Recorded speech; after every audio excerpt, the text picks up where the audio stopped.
uh launch stream. We in the building. Oh, and I got a new guide. New guidance actually. So we in the building, man. Shout out to Creamer Games and Strider PR. Normally I don't do this, you know, cause I go against the grain. Like I don't you know what I'm saying? Like I don't really like doing this like this. You know what I'm saying? Because I don't never want to feel like I'm getting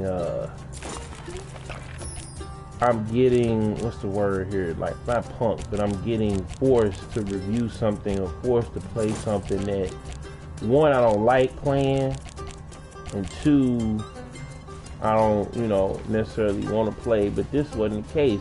Or stuff I don't want to post, like when people send me, you know, new like press releases, stuff like that. I don't like playing the game of the video game industry, you feel me, like, or the entertainment industry. And it has to be video games or music or whatever. But the reason why I came on here, because, you know, they show love way back from PAX East. I remember you know, giving out my business card, and I was working with a Real Gamer News, shout out to John at the time, at PAX East 4 years ago, and I still get review opportunities, you know, press releases and stuff before they really hit the net, like a lot of different things, man. And you know, for really truthfully not even being in the industry, just kind of just doing my own thing, and you know, them not really tripping off of, you know, where I'm at, or you know, my current status or whatever, because I've done a lot,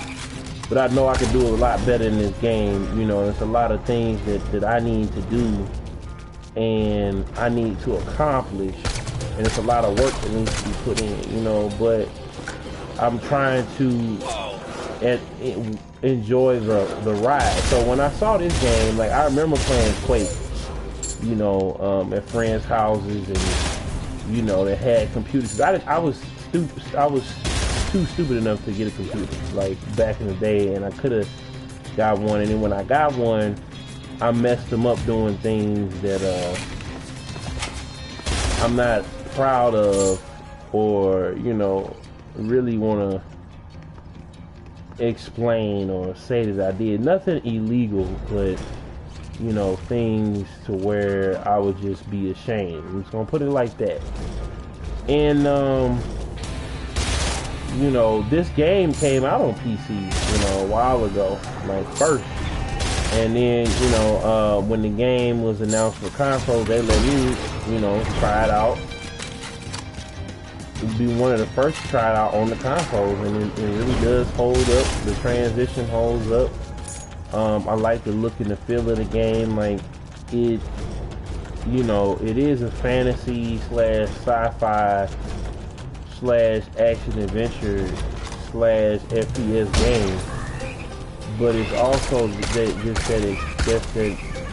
nostalgia and excitement when I play this game. Like it reminds me of my childhood. It reminds me of the early first-person shooters without all the long, drawn-out storyline. I mean, this is literally a southerner who is out exploring, vacationing, you know, in Egypt. Oh, I forgot. I got it. Well, it's literally a southerner out in the middle of Egypt. Like Immortal Redneck is like the hood, not the hood, but the down south Bernie Sanders. If that makes sense. Looking out, you know, looking out for people other than himself, when he really doesn't have to, you know what I'm saying? Like, he was endowed with these powers or whatever, but he didn't have to. Like, you know, they could have killed him, but you know, they did, you know, things like that. Like, I just like stuff that's just insane and reminds me of my childhood. Like, not in no, like, I don't like the present day stuff kind of way, or I don't like where the industry is going, but just how fun this game actually is, and you know how addictive it is to play. Like I've been really, you know, I've been having a hard time getting past the third floor. Like you know, I can't even really describe it, really putting into words, because it's so much to talk about in this game. Like, it's so much to speak on in this game, and you know, this game should not be slept on. You know, this game should not be ignored. Like, people really need to not sleep on this game and other indie games as well, because there's a lot of goodness out there that people are missing and people are taking for granted, and a lot of it is getting that falls by the wayside. So, you know,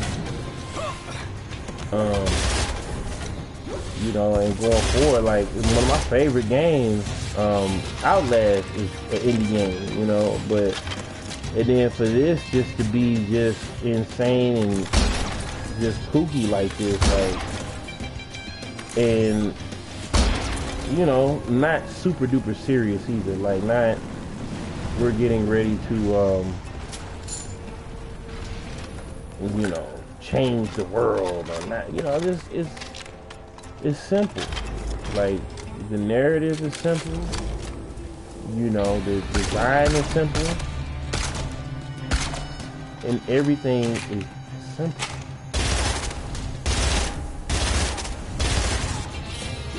And it's playful and it's fun, and I never feel pressured to play more of this game. Like, I don't feel like I'm missing something. I feel fulfilled when I play this game. Shout out to my people in the live stream, like, for tuning in, man. Make sure y'all like and share this video, because we're going in. You know, it's, you know, it's just mindless fun, hours upon hours of mindless fun. Like, and all of the content is in the game. I ain't gotta worry about no DLC. Like, you know, procedurally generated dungeons, like different enemy types. Like, it's everything you need and more, and it you know, don't cost a whole lot either, you know. So I recommend everybody pick up Immortal Redneck, man, because you're gonna have some senseless, mindless, over the top fun, like, and ain't no, with no compromise either, no cap, no compromise. Like, you're going to have a good time playing this game. You're going to want to play this game, get better at this game, learn this game, be enthralled in this game. And you know, it does have its flaws, you know, and I'll get into that, but we'll talk about that at a later date in the actual review. I just want to be, because it's really, I mean, like, once you start playing it, you'll understand, you know, as far as like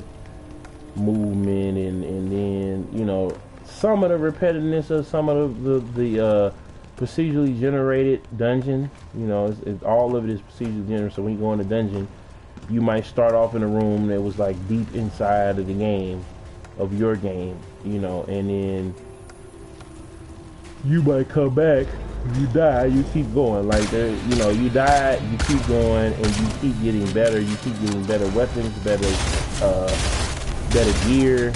You get better everything while you're playing this game.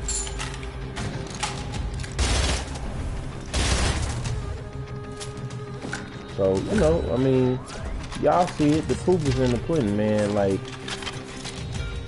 a boatload of playable characters. Like I said, no DLC on, to my knowledge, in sight. You know, so, you know, you go in, you collect the gold, you kill the minions. You know, like, it's super duper simple, and it's super duper fun.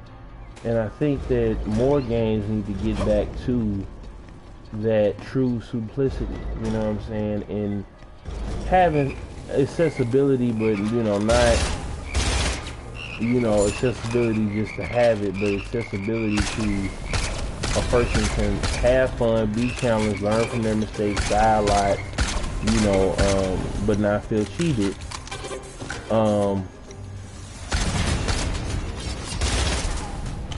You know, but this is where we at. you know, in the industry. So, you know, for a game to come through and just say, yo, I'm with tradition. I'm not with the fugazi, you know, I'm not with the fake. I'm not with the let's do a cash grab game because we know it's gonna make money. Immortal Redneck is the real deal Holyfield. Hey, y'all need to check it out, man. It's your boy DJ Killzown. Remember the name or remember your lane. I'm out. Peace.